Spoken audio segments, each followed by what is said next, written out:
Dois números hoje conhecidos atestam o estado da economia nacional e a forma como os portugueses antecipam o aumento dos impostos e a descida dos salários que terão lugar daqui a menos 2 semanas.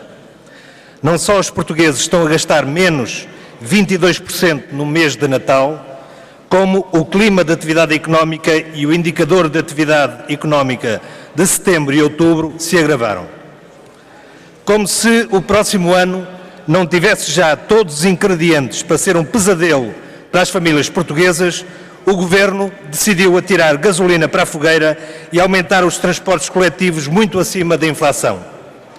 Ao anunciar um aumento geral de mais 4,5% no preço dos transportes e a redução para quase metade do apoio aos espaços jovens estudantes, o Governo cede mais uma vez ao interesse dos patrões da indústria. Quem paga são sempre os mesmos, com uma agravante evidente. É que 2011 vai ser o ano de redução generalizada do rendimento líquido das famílias, de redução de salários, de aumento dos impostos e de congelamento de pensões. Por isso, 4,5% de aumento é um aumento brutal de preços, é um ataque inaceitável ao poder de compra das famílias, cujos contornos ainda não estão, aliás, completamente definidos. Veja-se, por exemplo, o caso dos passos sub-23. O Governo já aprovou no orçamento para 2011 a sua redução, mas ainda não foi ontem que o Governo explicou que redução será essa. Vai acabar a redução de 50% no espaço sub-23? Vai ser reduzida à metade? Qualquer que ela seja, ela será sempre significativa, não para o suposto déficit tarifário nos transportes, mas para aumentar a exclusão de milhares de utilizadores dos transportes. Uns porque já não podem pagar, outros porque vão deixar de querer pagar. Ao mesmo tempo que, num ano de crise e de diminuição de rendimentos, o Governo aumenta decididamente os transportes coletivos, as empresas públicas anunciam o maior despedimento coletivo do ano. São milhares de despedimentos, não apenas na CP.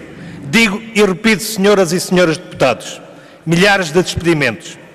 É que despedimentos, senhoras e senhoras deputadas, não é só lançar no desemprego centenas de trabalhadores e trabalhadoras, invocando, por exemplo, como anuncia a administração da CP no seu plano de atividades para 2011, a extinção de postos de trabalho com recursos a mecanismos legais. Nesse capítulo, o Grupo CP anuncia já um total de 815 despedimentos.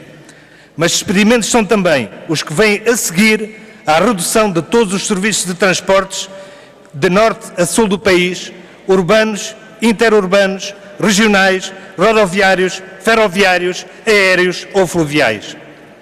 Apesar de não parecer, esse é o anúncio mais profundo e determinante que o Governo se prepara para fazer.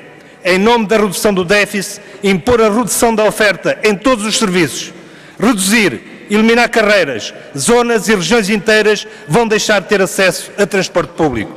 E isso traz mais despedimentos, mais sangria das empresas públicas para ficarem menos problemáticas para a próxima privatização.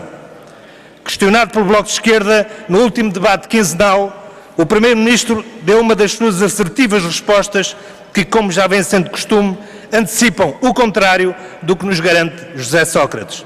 Despedimentos? Isso é um disparate total, uma atuarda do Bloco de Esquerda.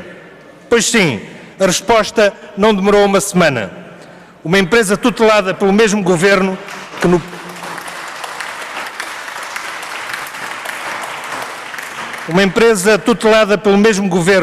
que no Parlamento bate o peito e garante que despedimentos jamais vai despedir quase 1000 trabalhadores. Disparate total, senhoras e senhores deputados do Partido Socialista, é aumentar os transportes muito acima da inflação num ano de redução dos salários. Disparate total é no ano em que muitos milhares e milhares de portugueses e portuguesas vão deixar o carro em casa porque já não têm dinheiro para a gasolina, reduzir o número de carreiras e ligações dos transportes coletivos.